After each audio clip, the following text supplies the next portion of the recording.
গুলি চলে আর যদি আমার লোকের উপর হত্যা করা হয়, তোমাদের উপর কাছে আমার অনুরোধ রইল, প্রত্যেক ঘরে ঘরে দুর্গ গড়ে তোলো। তোমাদের যা কিছু আছে তাই নিয়ে শত্রুর মোকাবেলা করতে হবে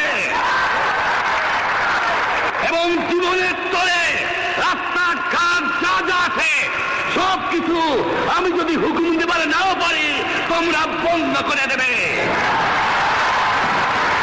আমরা ভাতে মারবো, আমরা পানিতে মারবো, তোমরা আমার ভাই, তোমরা বাড়াকে থাকো, কেউ তোমাদের কিছু বলবে না, কিন্তু আর আমার বুকের পর গুলি চালাবার চেষ্টা করো না।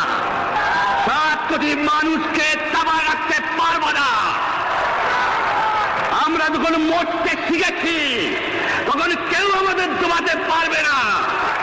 আমি যা বলি তা মানতে হবে। যে পর্যন্ত আমার এই দেশের মুক্তি না হবে, খাজনা ট্যাক্স বন্ধ করে দেওয়া হলো, কেউ দেবে না। শোনেন, মনে রাখবেন,